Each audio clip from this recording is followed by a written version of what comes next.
بسم اللہ الرحمن الرحیم۔ آج کے لیکچر میں ہم ہیومن ایئر کے بارے میں پڑھیں گے۔ جس طرح دیکھنے کے لیے آنکھ اہمیت رکھتی ہے، بالکل اسی طرح سننے کے لیے کان کی اہمیت ہے۔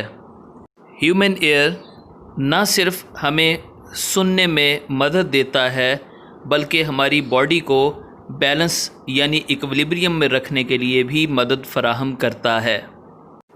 ایئر کے 3 بنیادی پارٹس ہیں: ایکسٹرنل ایئر، مڈل ایئر اور انٹرنل ایئر۔ ایئر کے ٹاپک پر تفصیل میں جانے سے پہلے ہم آؤل کے بارے میں ایک انفارمیشن شیئر کرتے ہیں۔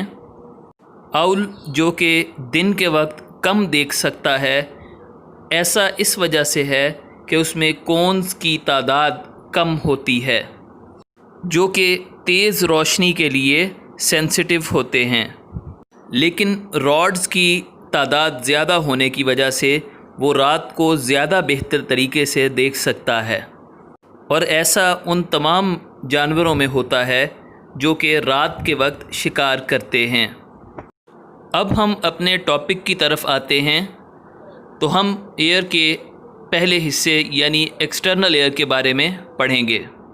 ایکسٹرنل ایئر پنا، آڈیٹری کینال اور ایئر ڈرم پر مشتمل ہوتا ہے۔ ایئر ڈرم کا دوسرا نام ٹیمپنم بھی ہے۔ پنا باہر والا بڑا حصہ ہوتا ہے جو کہ کارٹیلیج سے بنا ہوا ہوتا ہے، اور اس کارٹیلیج کو سکن نے کور کیا ہوتا ہے۔ اس کا کام ساؤنڈ ویوز کو آڈیٹری کینال تک لے جانا ہوتا ہے۔ آڈیٹری کینال کے اندر کی جانب اسپیشل گلینڈز ہوتے ہیں جن کا کام ویکس پیدا کرنا ہے۔ آڈیٹری کینال میں موجود ویکس اور ہیئر ہمارے ایئر کو پروٹیکٹ کرتے ہیں تمام انسیکٹ سے، جرمز سے اور ڈسٹ سے۔ اس کے علاوہ آڈیٹری کینال کا ٹیمپریچر اور اس کے ماحول کو برقرار رکھنے کا کام بھی یہی انجام دیتے ہیں۔ آڈیٹری کینال کا اختتام ایئر ڈرم پر ہوتا ہے۔ یہ ایک تھن ممبرین ہوتی ہے جو کہ ساؤنڈ ویوز کے لیے سینسیٹیو ہوتی ہے، اور ساؤنڈ ویوز کی وجہ سے اس میں وائبریشنز پیدا ہوتی ہیں۔ ایکسٹرنل ایئر کے بعد مڈل ایئر کا چیمبر آتا ہے۔ یہ 3 چھوٹی بونز پر مشتمل ہے جنہیں اوسیکلز کہا جاتا ہے، اور یہ ایک چین کی شکل میں مڈل ایئر میں موجود ہوتی ہیں۔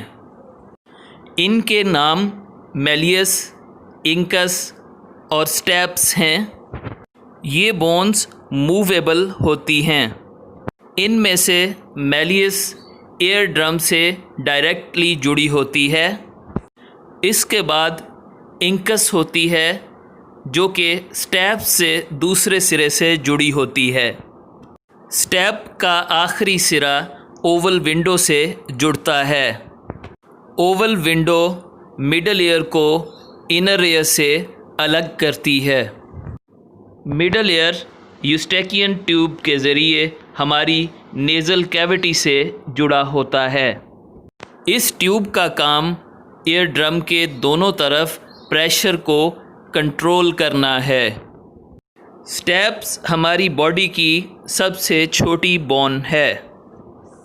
ڈائیگرام میں آپ دیکھ سکتے ہیں کہ ایکسٹرنل ایئر کے مختلف پارٹس کس طرح ترتیب میں جڑے ہوئے ہیں، اور اس کے بعد مڈل ایئر کی تینوں بونز کس طرح ایک چین کی شکل میں اکٹھی ہوتی ہیں، اور آخر کار یہ انر ایئر کے ساتھ مل جاتی ہیں۔ انر ایئر 3 حصوں پر مشتمل ہے، اور ان حصوں کے نام ویسٹیبیول، سیمی سرکولر کینال اور کوکلیا ہیں۔ ویسٹیبیول انر ایئر کا درمیانی حصہ ہے۔ سیمی سرکولر کینالز ویسٹیبیول کے پیچھے واقع ہوتی ہیں۔ کوکلیا 3 ڈکٹس پر مشتمل ہوتا ہے جو کہ ایک دوسرے کے ساتھ ریپٹ ہوتی ہیں یعنی لپٹی ہوئی ہوتی ہیں۔ ساؤنڈ ریسیپٹرز ان میں سے درمیان والی ڈکٹ میں موجود ہوتے ہیں۔ ہم پڑھ چکے ہیں کہ ٹمپینم ایکسٹرنل ایئر کا حصہ ہے۔ ہیئرنگ کے پروسیس کو سمجھنے کے لیے ہمیں ایک تجربہ کرنا چاہیے۔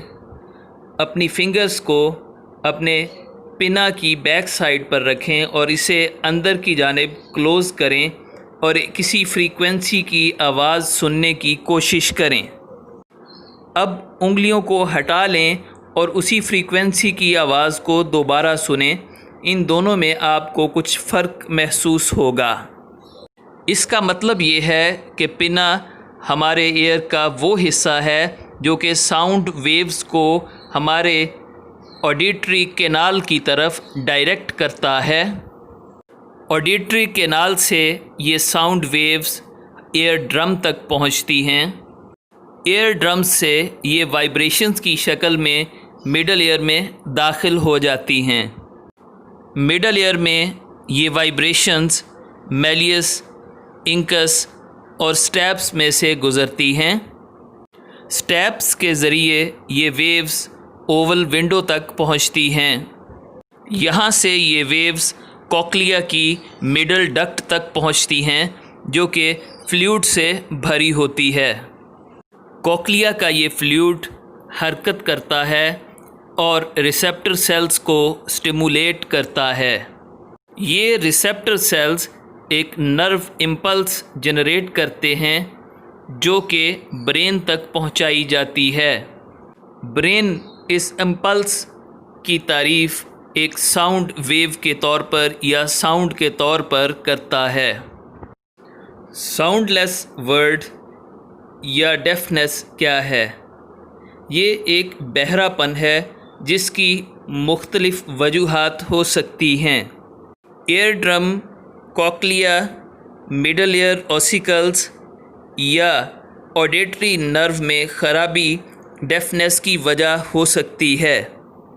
یوسٹیکین ٹیوب کا ایسا انفیکشن جو کہ مڈل ایئر تک پھیلا ہوا ہو وہ بھی ڈیفنس کی وجہ بن سکتا ہے۔ آڈیٹری کینال میں انفیکشن کی وجہ سے ایئر ڈرم متاثر ہو سکتا ہے۔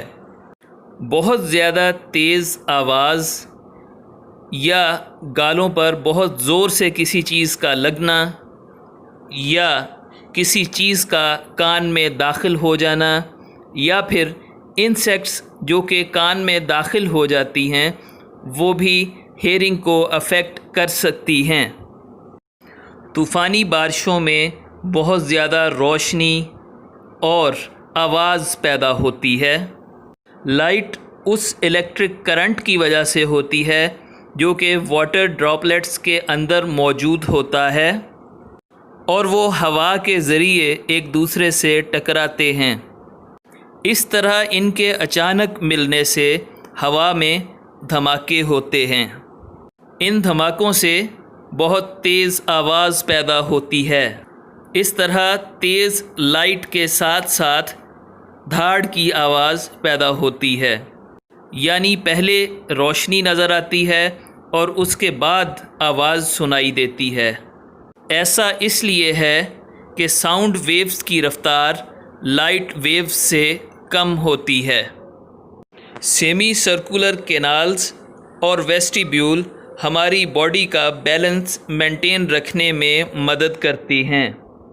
ان دونوں ریسیپٹرز میں موجود نیورونز سیریبیلم تک پہنچتے ہیں اور یہ ایک آڈیٹری نرو کے ذریعے پہنچتے ہیں۔